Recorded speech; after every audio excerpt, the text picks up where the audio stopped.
and good evening, everyone. Welcome to the show. And I've got another fantastically exciting one set up here. So let me just quickly do the honors. Water's new gold. And truthfully, it is the world's only vital, scarce, and recession-proof market. We've got a program where people can invest in water equipment that gets put out on these service contracts. It's very, we think is going to be incredibly profitable and also really helpful for the end users who are right now pretty much stranded as the cities are losing their infrastructure, their capabilities. It's a sort of a silent problem, but it's a real one. And we'll be covering that today because the amazing Dan Early will be joining us. In the meantime, I wanted to quickly cover the usual safe harbor statement. Of course, we have coverage in Spanish, as you know, and feel free to jump over using that little globe. Forward-looking statements, we are always trying to do our very best to tell you exactly how things are, but of course, that's always subject to change, and we will update you when we know more. All right, now quickly, I wanted to cover the fact that today I put this out. Ken Berenger recorded his investment presentation for the LD Micro Show. This is a very important show in the year, and it's airing on October 14th at 7 a.m. Pacific, 10 a.m. Eastern, and just go to this link, me21.mysequire.com. And what you'll see is Sequire virtual events like this. And we're on the third day right there, and just click on that, register, and come join us.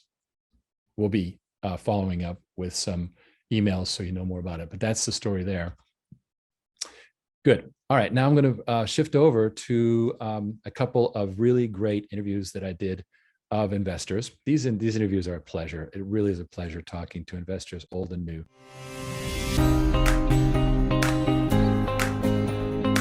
Okay, so Stephen Moy, you've been an investor since 2011. I'm not going to say how much you invested, but it was a nice amount. But my figures show that you've got a 78% gain so far. Not too shabby. Yes, very happy with that.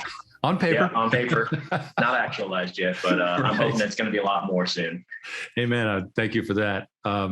So, Stephen, where are you calling from?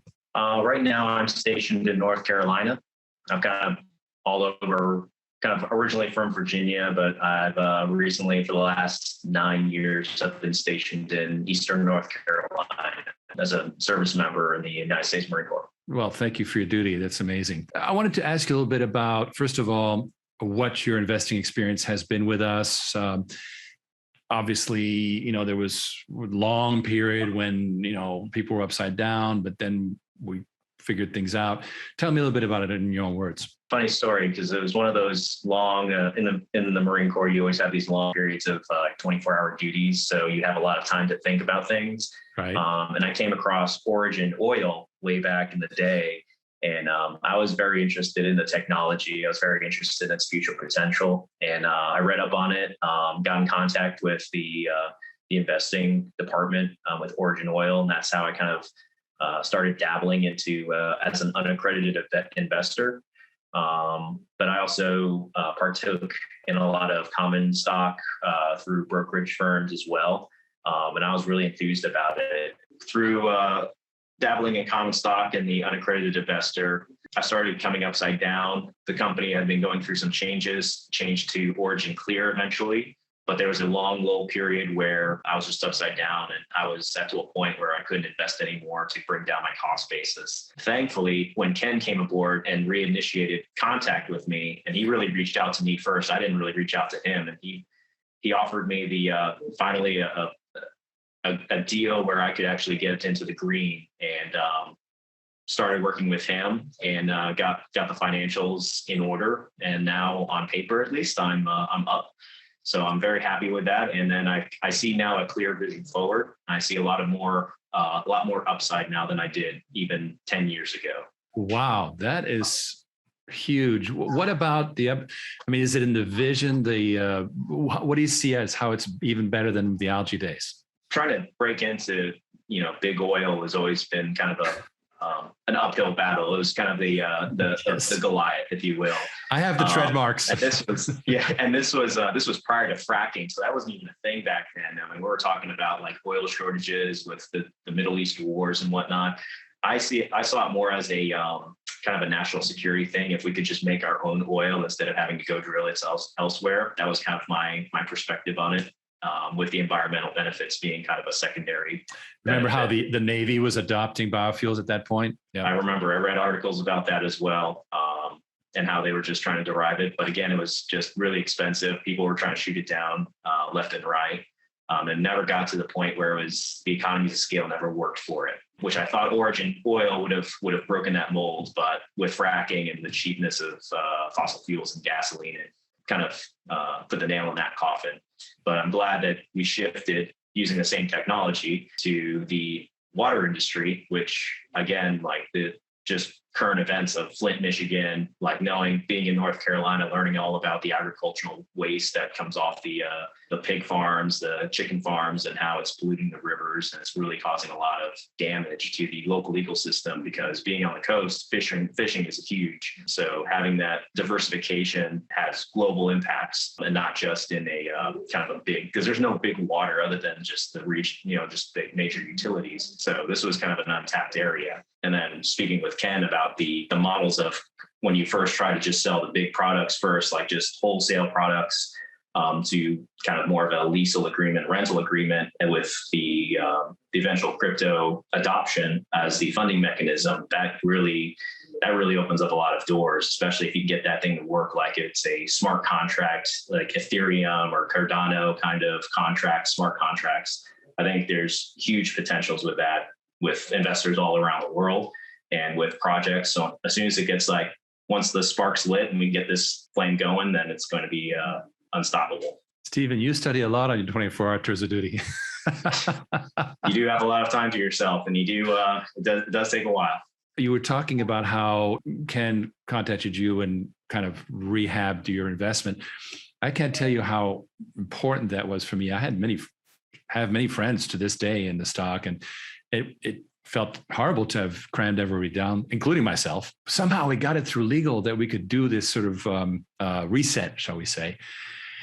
The day we got it approved, I was like, oh Lord, we can actually do something for the faithful. And we never looked back. So, I'm super happy that we have this like really strong supporter base that has been kept whole all this time. I'm glad you paid attention, that you did give Ken the time of day. I really appreciate what you've done here. It is super, super vital that we're able to get to the finish line like this. With now our conventional income has taken off, which was completely unexpected. So it's a win-win. I'm definitely glad you reached out and kind of worked me through kind of rehabilitating the investment, bringing out the kind of making the money work right now until you got to a point where it would be self-sustaining and uplisting eventually. So I still have hope because I was at that point is where I thought I was like, you know what, I'm just going to write this off as a loss. And I didn't want to do that because I already put in a lot of time and investment into the company itself. So at least I'm glad at this point, if I were to actualize now, that it would be in the green. But talking with Ken, listening to your weekly updates, I'm very optimistic, which is new, and I can say that even 4 or 5 years ago. But I'm definitely more optimistic than I was 2 years ago when I started working with Ken and with you guys, and really getting back into the fold of the direction of the company. Wow, that's fantastic. Well, you're certainly one of our near and dear. What is your specialty in the Marine Corps, if I may ask? I'm actually an AVAB jump jet pilot. Nice. Wow. So the plane that Arnold flew, that's the one I fly. May I ask what your rank is? I'm a captain, 03 type in the Marine Corps. Captain, Thanks. Thank you so much for your service. I really appreciate what you've done, of course, for us and also for all of us as a nation. All right. I appreciate that. Thank you very much.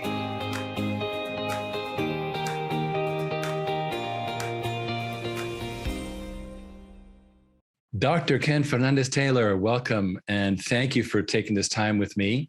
I know that you just invested, so welcome aboard. Thank you, Riggs. My pleasure. Definitely. So let me ask you, how'd you get to know us? Well, I got to know about the work of Origin Clear by my friend Ivan Ans from Philanthropy Investors, and I met Ivan several years ago when I invested in his company Equity and Help. Right. And then he wanted to share with me, well, what was new in the philanthropy investing world. And it has been an amazing ride with Ivan and his team. They're so dynamic. So, and then what about this particular mission or the purpose of what you were doing? What about it interested you? Yes, I really like the fact that, well, the world is experiencing a crisis in regards to water, and the private sector needs to take hold of what we can do together to solve this situation. And the proposal of Origin Clear to offer water on demand as a service, I think is really, really great, because companies and even in the future, maybe personal clients will not have to invest in the equipment needed, but just pay on demand as it goes. And it really looks like a very promising proposal for an investor. Yeah. Yes, and I understand that you are looking at going into this asset side, which is brand new, where you'll be potentially going into one of our subsidiaries where we buy the equipment. And then, of course, you share in the profits. And it's this whole water as a service thing, which I am so excited about going ahead with. So I'm looking forward to your participation. And that's going to be another huge adventure. So thank you. Yes, thank you. It's a great opportunity that you are giving us, the investors, and for us as in the international community. There are many investments where we cannot participate, but this is one where I think it's the best possibility. And I decided to invest not only in the V series, but also in the U series regarding the crypto side of things. Right. So that's in fact the one you started with, which is really interesting because, well, okay, so it's a great structure because you get a multiplication of your investment, plus you get up to you get 3 warrants so far, a 4th if you invest more, and then naturally the grant of future tokens, which at this point it's not yet permanent because of course the tokens have not been created. So it's a good faith intention. It's a pleasure to be able to finally bring people in. I've been working in this water coin idea since 2018. And if at first you don't succeed, don't give up anyway. So it's finally coming together. In fact, early yesterday morning, I received the white paper for Clear Aqua. So that's moving along. And with the white paper, now that's being examined by the experts on the legal side, because Clear Aqua needs to be what we call a utility token by the SEC's terms. So there's a lot of details there. But I love that you understood why this crypto is so important, because without, one company can't change the water industry. It's not going to happen, even 20 companies. But together, as a community, we have a chance. And that's what every single day that I work, I enjoy my job more, which is a good thing. It's a really good thing. Yes.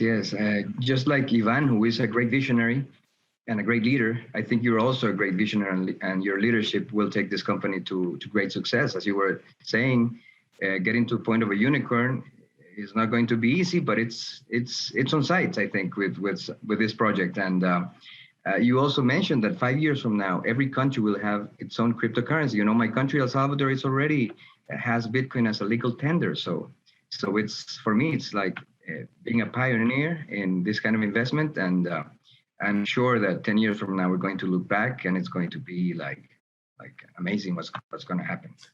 It's really interesting because in Mexico and over in Puebla, my good friend Yamil Morales is working to clean up the Atoyac River, which is very, very polluted.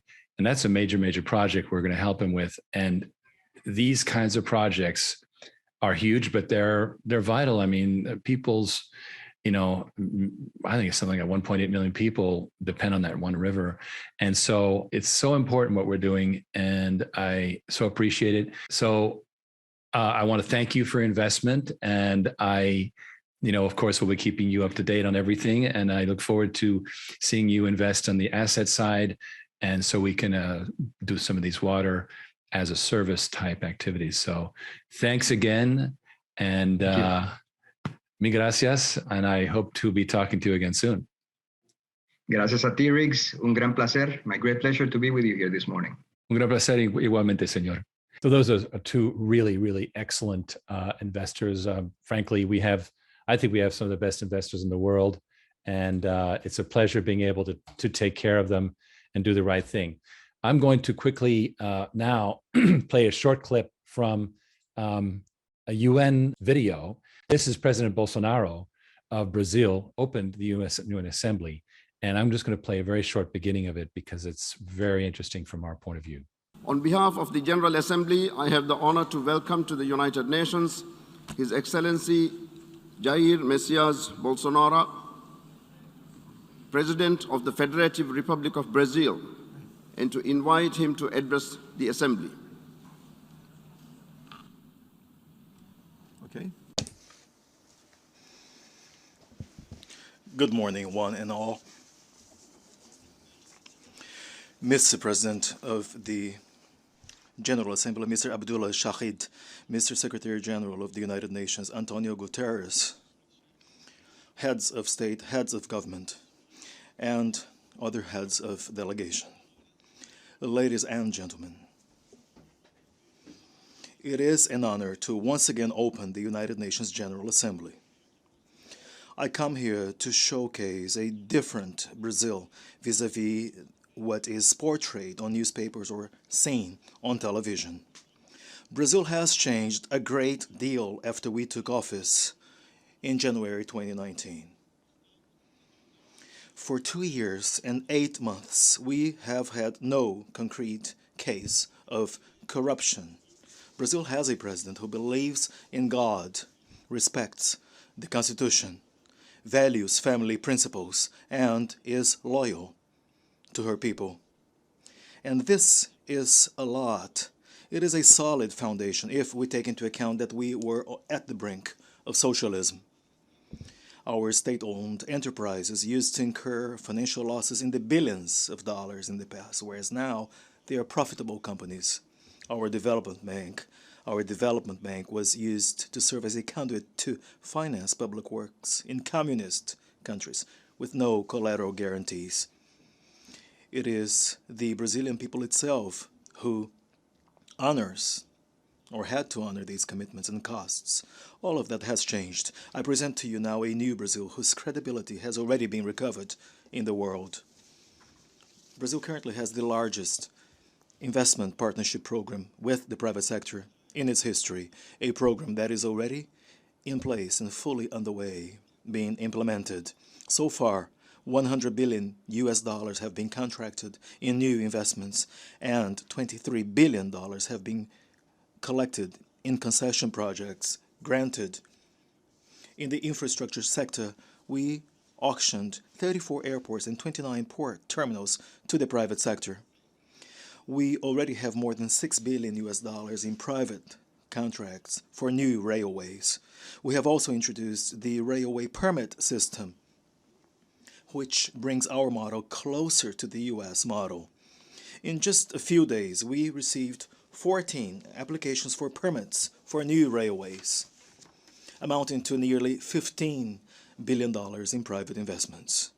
Under our administration, we have promoted the revitalization of railway transportation. As a result, less consumption of fossil fuels and the lower level of operational costs for doing business in Brazil, especially translating in lower food production costs. Great progress has already been made in the field of basic sanitation. The largest auction in the sector's history took place in April, with concession projects granted to water distribution and sewage services in the state of Rio de Janeiro. We have everything investors look for: a large consumer market, excellent services and assets, a firm tradition of honoring and respecting contracts, and confidence in our administration. I also wish to announce that in the next few days we will be holding an auction for 5G technology deployment in Brazil. Our modern, sustainable, low-carbon agriculture. Okay, I'm not going to continue because it's interesting, but we have time constraints. So what does that mean? I'm going to go ahead and just summarize a couple of the important points. So what have they done? They've, as you heard, they've auctioned the rights to 34 airports, 29 port terminals. My gosh, 14 applications for new railways. Here's the other thing, largest ever water infrastructure investment in the history of their sector for water distribution and sewage in Rio de Janeiro. This is what we should be doing. I mean, I'm sure there's many things wrong with Brazil, and we can criticize Brazil, but at least they're doing something, right? They're doing things. They're reducing their carbon footprint by putting in those new railways. They are fixing the water. Here, because we're not taking action, businesses are having to take care of themselves in energy and water and other areas. So that is really a problem. Okay, so just to tell you what it should be and what it is not. Okay, quickly, latest press. We have an article in Disrupt, and this article talks, a little bit about, our background, what we're trying to do, helping the people who have to treat their own water. While big central projects can get funding from government, the business users are on their own. And of course, Water 2.0, which is modular systems funded by service contracts, no money up front, et cetera, and building up the team to handle all these things. And that is that quick article. Now, these are relatively small publications, Billion Success, Disrupt Magazine. What they do is they create a lot of presence in the space and enable our PR agency to get the big hits. I believe we're about to get another hit in Popular Science, which is great. So things are going well on that front. All right, crypto, what's going on? Well, boom. The team delivered the white paper as promised 2 or 3 days early, which was great. And from here, of course, right now, what we have to do is white paper reviewed by legal, because we must make sure that this is a utility token. If it becomes a security token, then only the accredited people can get involved. And we're back once again to the 1%. What is the difference between a security token and a utility token? A security token is something that you invest in to get an investment, right? Whereas a utility token is something where you get compensated for contribution. That's the difference. You see, it goes the other way. It goes towards the person and persons who are contributing. And there's other examples out there. It's quite mature, but you have to make very, very sure that this is a utility token. We've retained a specialized marketing agency to do the strategy on this. And we've also been doing some additional work on how to manage the decentralized autonomous organization, which can be chaotic if we don't make sure it's done right. Okay, so with that, I would like to jump into Mr. Daniel M. Early, PE, professional engineer. And welcome, sir. Good evening, Riggs. Good to be with you. Thank you. Well, we had a big win last week, and just to remind everyone of what that was about, I'm just going to quickly play a little piece of this clip. Back in 2020, while we were working on rolling out the modular water systems product line, our good friends told us that they had a problem with their mobile home park in Alabama. What's weird, what we found out, is that all through the South, trailer parks have very crude sanitation. Basically, all the poop goes into a pond, and that's it. It just sits in a pond. And if you've ever driven by one of these trailer parks in the South and you see there's like a green pond over there, that's what it is. The lagoon system is a passive treatment system. It's been in operation for about 50 years. Recently, the state of Alabama has imposed certain permit improvements and permit requirements. Departments of environmental protection in Alabama and elsewhere are trying to upgrade everything, and they're requiring landlords to do something about it. In 1970, this park was built and the lagoon system was part of it. For the last 4 years, it has been real difficult for me to maintain the proper discharge, and it's tested once a month. They test for E. coli, they test for any oxygen levels, they test for any bacteria buildup. The last few years, we have not been able to meet the demands of ADEM, Alabama Department of Environmental Management. So they were going to have to build something themselves. This is what I mean by forced decentralization. More and more businesses are being forced to do their own treatment because the central infrastructure is totally overwhelmed in this country and elsewhere. And so they needed a solution.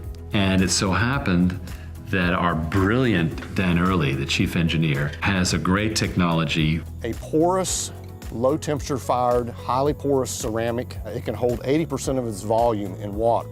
Think about putting a coral reef in all these like surfaces, right? And the dirty water comes through and the bacteria just eats it away. So if you had a 12-inch by 12-inch by 12-inch cube of this material, which is very lightweight, it would have an effective surface area of 900,000 square feet per cubic foot.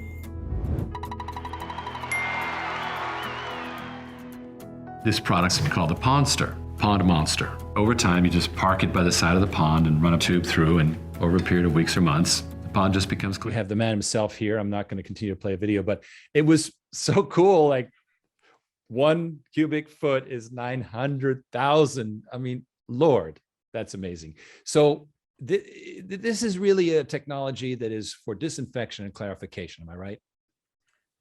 It is. It has a multitude of applications. It's nutrient removal, carbon removal, water clarification. It is an amazing material technology. Wow. So with that, of course, we're going to be able to do a lot with mobile home parks. And I believe you received already an expression of interest from potential client because of what happened last week.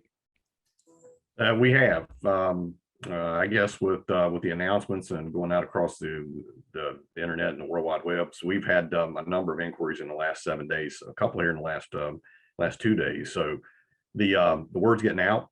People see what it is, and this is a huge problem. You've talked about it now for a while, but eutrophication, algae blooms, eutrophication, just tell us what that is. Eutrophication, that is when you have nutrient impaired waterways and you have a clean waterway and it's impaired now by algae. The algae grows and blooms and it clogs the waterways. So the algae is basically the algae is feeding off of the excess nitrates and so forth. It is feeding off of the abundance of nutrients that are that have washed and flushed into the waterways. That it's poison, it's a pollutant, and so that's the result is algae blooms. With the inquiries we've had come in over the last couple of days, and as I was saying, that these lagoons and these lakes, especially when in warmer climates, down south in the southern southeast United States and out west, nutrient impairment of lagoons and waterways and natural streams and impoundments and bodies of water is a major ordeal. The system that we're using the ceramic media systems fosters the growth of very robust, super thin biofilms that are absolutely totally wonderful and very efficient at removing carbon and nitrogen and transforming nitrogen into different compounds. So very excited. We are very, very excited about where we're heading with this particular product. Very excited about the ability to create and deploy different treatment technologies using the same media technology that we have here. Well, we have this problem here in Clearwater. The red algae blooms, and of course, Lake Okeechobee is choked with duckweed and with algae, and then Broward County, all the lagoons there. So big problem in Florida, but also elsewhere. You heard that investor talk about the problems in North Carolina, where he's based as a Marine, with all of the animal farms choking up the waterways with nitrates. So this is a solution for all of this, basically. It is very much so a solution for these particular customers and their problems they're facing. And it's not just, I will tell you what's wonderful about this technology. While you do see the predominant need in the south and the southeast or in the warmer climates, I do know that this technology, through strategic relationships and partnerships that we are seeing solutions being deployed in Ohio and Michigan and in colder climates and colder states where they have the exact same problem. Mm-hmm. And so we're able to treat this. I really am very excited about where this technology is leading.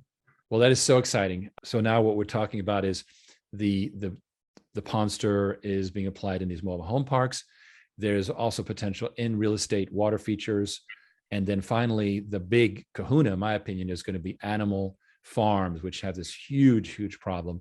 And in fact, we're reaching out to our partners in Europe to see if they can use it as part of the program that we had set up for them originally. So excited about this. And then I can't tell you how pleased I am about it. Let's quickly review some of the things that are going on with the design, build, own, operate. And if you wouldn't mind just running through real fast the status on these things and how it's going. Yeah, I'll be glad to, Riggs. The mobile home park facility in Alabama, of course, you've seen that. You've displayed that on the CEO briefing this week and in the last couple of weeks. That one is underway. I did have communication today with our on-site construction manager. We will be continuing over the next 8 to 10 weeks, conducting testing, evaluating system performance and optimizing the system capability down there. So very, very excited, very pleased with the deployment of that system. One thing, while the ceramic media is wonderful in itself, one thing that we haven't talked about is the tank delivery system, the structural tank system that we put the media in. That is a new evolving approach to delivering systems. And when it comes to water, it's always about the tank.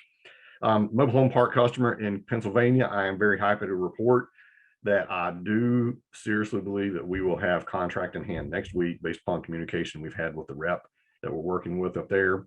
The craft brewer customer, that customer is still sort of in a status quo. Project's not dead, but this is very common to see a lull or a dead period as projects move forward, as they try to figure out funding and permitting processes and those types of things. The Texas RV Park, what is really neat about this one here is now we're going to change this from Texas RV Park to Texas RV Parks, multiple plural. Over the last week, I've had another consulting firm reach out to us, and we have more of these opportunities. In particular, they are all design build delivery models, design build or design build own operate.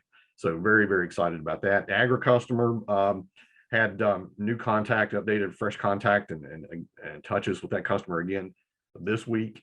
That one continues to move forward. I am very optimistic that it looks like we might be able to make something happen for that customer.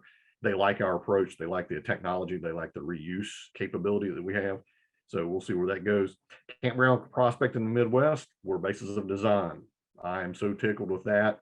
Rob and I have been nose down. That's Rob Litos. He's our technical project manager. We've been nose down all week trying to wrap up technical permitting drawings and assisting the engineer of record on that project. Existing residential facility in Texas. That one, I've had multiple touches with the consultant and directly with the developer on that one. I feel like that next week, I think we'll have a contract in hand on that one. Wow, that's fast, because you hit them only a couple months ago, right? Oh yeah, this one, the turn on this one's been incredibly fast. Normally what takes 12 months, we're basically 3 at this point. Wow. And I will tell you, I will share this with you. The RV parks and the multiples now, the plurals, I believe we might see a similar turn of events with those. So very, very, very excited with where things are going. The design build operate and design build own operate model. On the wastewater side, we're really looking very, very strong, looking into the next 12 to 18 months. I will share before I turn it back over to you that while we've talked about wastewater, particularly the modular water systems program here, we have had a number of customers and engineers reach out about packaged water systems. So when it comes to decentralized, it's both clean water and dirty water. So we've got a mix of those now that are entering into the mix of the design build and the DBOO total outsourced water model. Well, and in fact, we know that, Mark Stevens last week went to Nashville, where we have a water purification customer, the very, very important one. Will be unveiling that soon, where the ultra pure water is coming in, and that's going to help build our reputation. I'm quite sure that is in the process of being commissioned. So you've got the incoming water, you've got, of course, the wastewater treatment. Your pump station business is continuing. You're continuing. That's sort of an ongoing bread and butter activity. You're busier than a one-armed paper hanger. To put it mildly, yes. We need help. If anybody's a professional engineer that's in the audience and they like to submit a resume, please send it on. We could use the help. Send it to water@originclear.com, and Tom Marchicello is actively sourcing personnel. What is happening here is that, when we say we want to fund these service contracts, we need to have the competency. We need to know how to do it, right? So what you're doing right now, the design, build, operate, is getting us into the business of doing this, so that when we add the ownership part, we don't lay an egg, and that's the important thing. Am I right? That is correct. We need really strong, sharp individuals people with experience. It takes that level of competency in this industry, and they're out there. They really are. We need more of them. The industry has a shortage, but it does require that level of talent. So we are always actively looking for top-notch people, really keen, intuitive engineers, and technically minded people who have a passion for water. Feel free to reach out to us. We'd love to have you come join our team. We need a good team, and we're moving extremely fast. We have too much business, which is always a problem that, well, I'm sorry, Dan, I'm just going to have to overwork you. That's just how it is. JRW says, good evening, everyone. Dan, what is the difference between the graphene and the porous ceramic that you use? I received a call today about a water filtration system that uses graphene. They were doing something else, then COVID arrived and they switched to air filtration and masks and are now doing water. I should be getting more info. So what is the difference between graphene and this?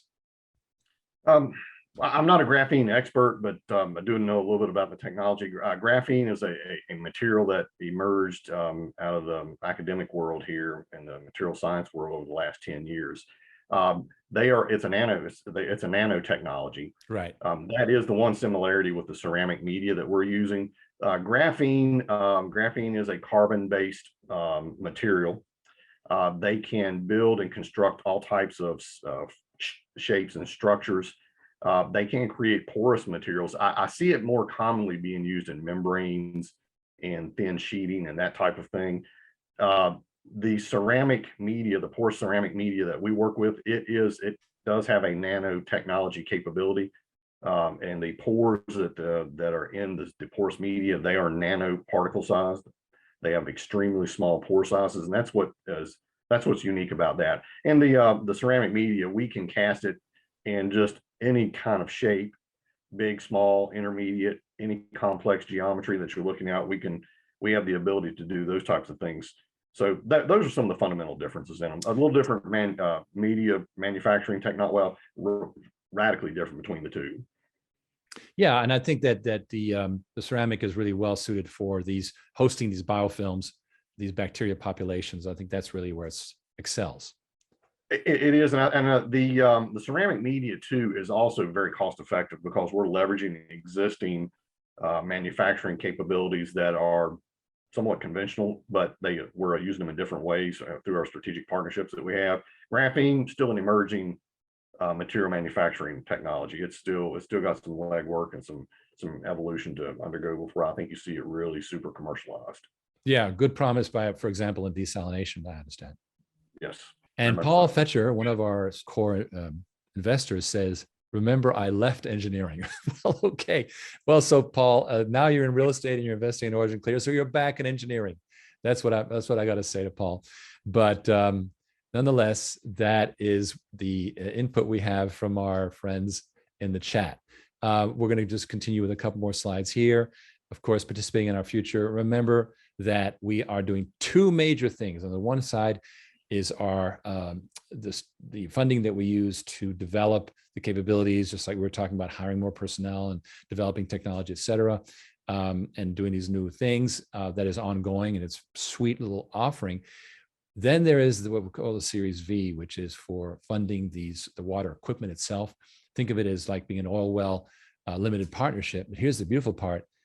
Unlike an oil well, it does not run dry. Water will keep on, dirty water is never going to stop being dirty.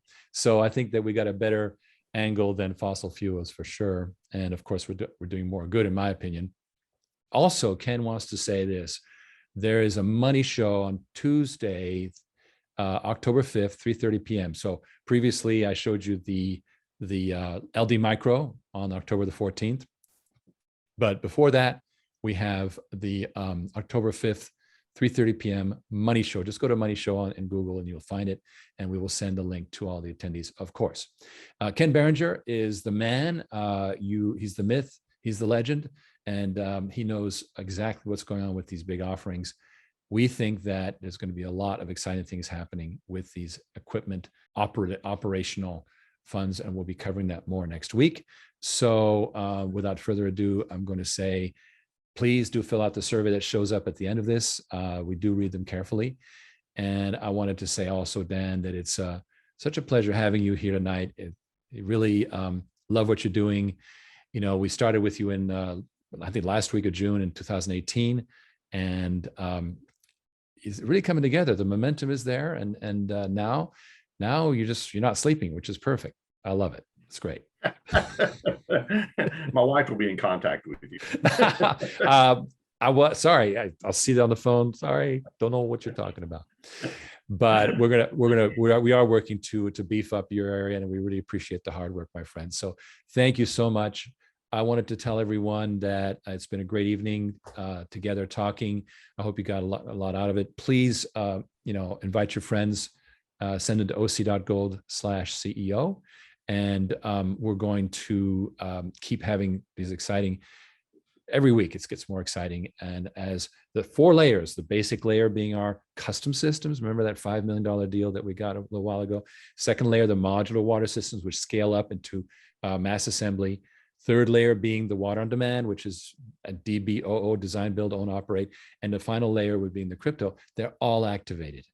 So exciting times. Thank you very much, Dan. It's been a pleasure having you on board. And Michael Kyle says thanks. And also JRW says thanks for the information and education on the graphene. Thank you all. Have a good night and enjoy your weekend.